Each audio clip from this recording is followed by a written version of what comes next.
All right, guys, the Utah Jazz lose to the Miami Heat in a tough one. This is the SLC Dunk postgame show, and I'm your host, Hanson James. So this was an interesting game. There were a few things to take from this and a few things to be a little frustrated about. The Jazz actually started this game out really well. The offense looked a lot better from the start, and one of the big stories of this game, Donovan Mitchell starts in place of Rodney Hood, hits 2 shots immediately, and all of a sudden the Jazz offense looked like it was doing a lot better. He missed a couple shots. One was blocked by Whiteside, and the other was just a miss. But Donovan Mitchell looked really good. And the first thing I want to talk about tonight is this strange obsession some people are starting to have with how many shots Donovan Mitchell takes. Donovan Mitchell can take as many shots as he wants because he's the best shot creator on this team and he's the best shooter on this team at this point. He's legitimately the best. And he's our best wing defender too, outside of Joe Ingles probably. I don't understand why people are talking about Donovan Mitchell's shots. It's ridiculous. Guess what? A Donovan Mitchell shot is a great shot, and anyone who thinks otherwise is incorrect. There is no other opinion on this. So people say, "Oh, well, we need Donovan Mitchell to be shooting within the offense. That he needs to not shoot so much." What's the alternative? The Utah Jazz best 3 offensive options are, 1, a pick and roll with Rudy Gobert that every single team defends against every game. So every team that plays against the Jazz, whether it's the Miami Heat tonight or it's the whoever, they are taking away the Rudy Gobert pick and roll every game. That's the number 1 play option the Jazz have, and they take it away, mainly because Ricky Rubio is not an offensive threat right now. He's just not hitting shots. So that's our number 1 thing. It's easy for them to take away because they can back off the guard when it's Ricky Rubio and just double Gobert and double down when Favors is in. It stops it completely. Our next offensive threat is a spot up 3 with either Rodney Hood or Joe Ingles taking a spot up 3. Joe Ingles being probably our best offensive weapon, honestly, as a spot up 3-point shooter.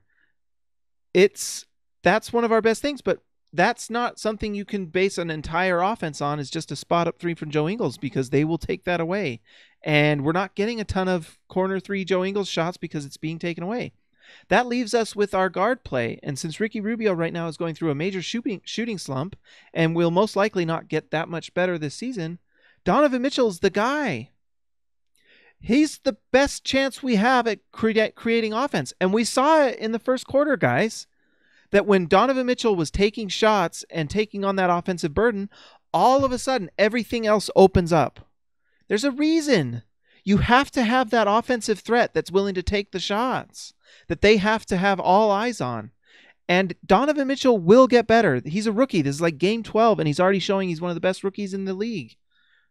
We got to stop this. Stop it. Stop this Donovan Mitchell too many shots stuff. There is no such thing as too many shots for Donovan Mitchell. There is just not.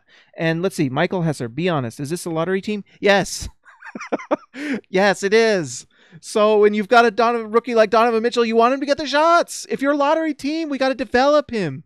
No more. Guys, whoever, if you're at your work or if you're at church or at school or on the playground playing ball or whatever, and anyone tells you that Donovan Mitchell has taken too many shots, you must tell them that they are incorrect. It is false.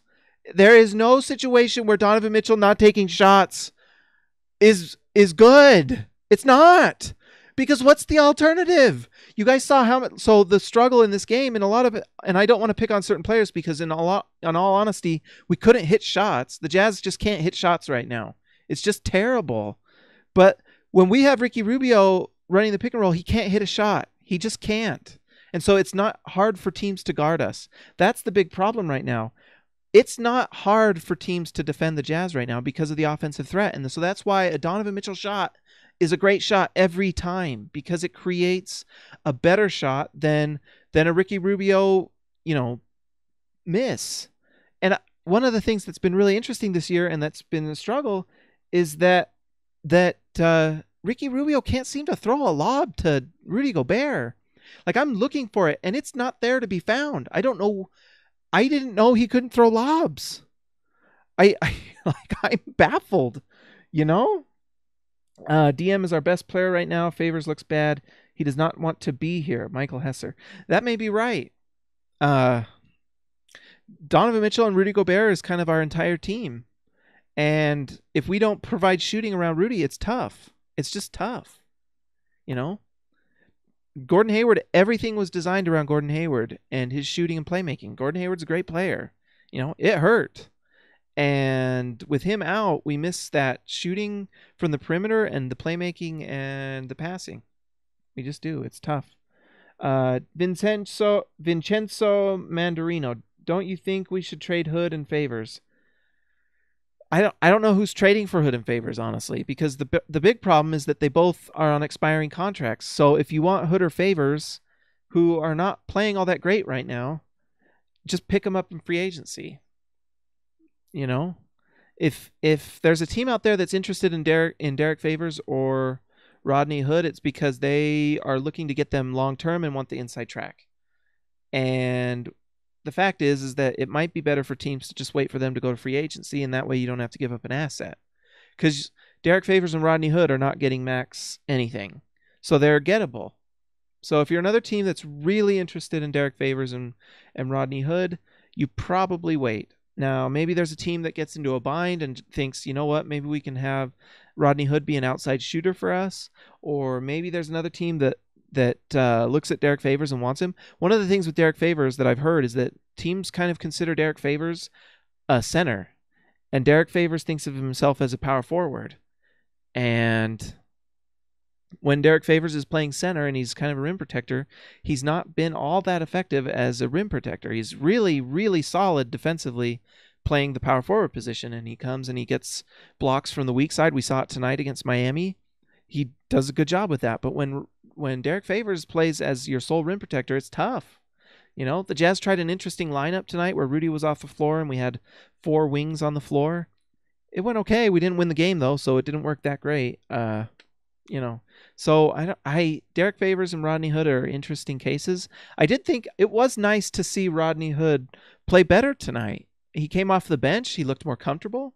I wonder if that's something that Rodney Hood is comfortable with and he feels better, because I know Rodney Hood deals with a lot of, he's got his anxiety and stuff, and I think he really does get bothered by the situation and the contract and all these things seem to get to him. We've seen it with Rodney with the throwing up before games and stuff, and so maybe if Rodney Hood can just kind of be at peace with and find out who he is, and maybe that's a spot up 3-point shooter on the bench, that's great.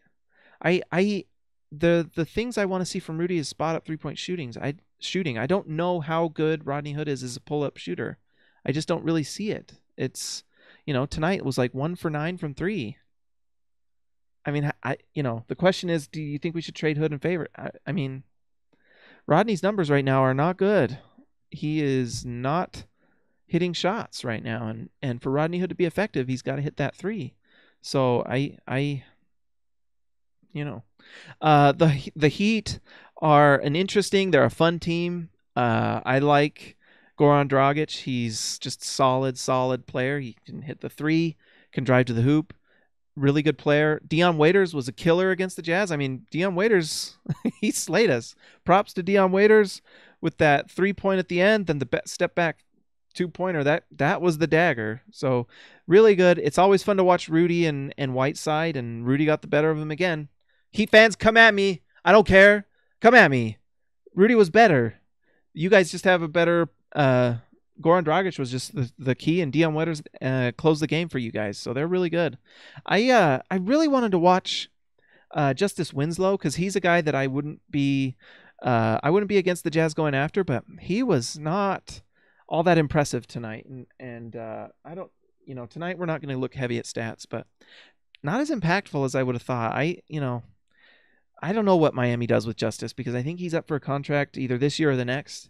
And he's an interesting player. He's got the body. He looks like the prototypical modern power forward where he can play make. And I like Justice Winslow's defense, but man, he doesn't seem to impact. And I don't know. He's interesting. It would be interesting to see what happens with Justice Winslow. Might be someone the Jazz might be interested in. I'm not sure. James Johnson is another player on the Heat that is pretty interesting. And so the Heat are kind of a fun team. They're kind of interesting. I like that the Heat, they don't really have like a superstar, kind of like the Jazz last year where we were a good team. And I guess this year too, we're pretty good team, doesn't have a superstar though. The Heat are obviously have more offensive weapons than the Jazz. The Jazz will win with defense, but man, toughest part of that game was that third quarter where the Jazz shot 5.6%. We shot single-digit percentage. That's why the Jazz lost the game, and part of that is Miami's defense, but part of that was turnovers, and it just feels like the last two games especially, there are times where it just seems like making a basket is an impossible thing to do. I don't know how else to describe it. It's rough. It is rough, guys. And I don't know what Quinn does, because at times we're asking an impossible thing where we have Ricky Rubio and Derek Favors and Rudy Gobert, all three not, good shooters.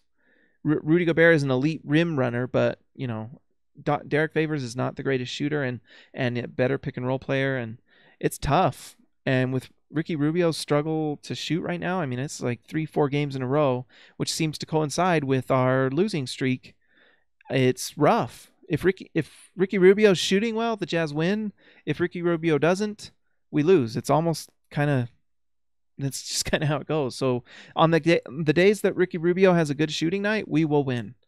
And on the games where we don't, we go on 4-game losing streaks, because 4 games in a row Rubio hasn't shot well. If you had to target a player before the trade deadline, who would you target? Julius Randle. Julius Randle is a player I would really consider going after, especially if the Jazz are interested in Julius Randle, long term. You get an inside track, see what you got. Tonight, Rudy went down. It was interesting to see, if he's out. If Rudy Gobert goes down, we're donezo. There's not a lot we're going to be good at if Rudy Gobert goes down. But it would be interesting to me to take a look at Julius Randle. He's on an expiring contract. And so I wonder if there's something we can do to sweeten the deal with LA, maybe take on a contract they don't like, send them something that we're not too worried about sending, and see. I don't know. I really like Julius Randle. I think he's shooting over 60% from the field, by the way, guys. And he can handle the ball, and he's a good passer, and he has a nice assist rate. And I would love to see some, Julius Randle, Rudy Gobert pick and rolls down below. That would be a lot of fun. I think Julius Randle and Rudy Gobert could be really good together. So yeah, very grateful that Rudy Gobert did not have his knee messed up. It looked pretty serious, and we all forgot that Rudy Gobert is a Titan. He is not human, and recovers from injuries very well. So Rudy Gobert, the leader of this team, and also maybe not human, might be immortal, might come from another planet. So really nice to see Rudy Gobert come back healthy. You know what, guys? Like, subscribe, go to SLC Dunk, read all our stuff, share everything with your friends. We love communicating with you guys, so we'll talk to you later.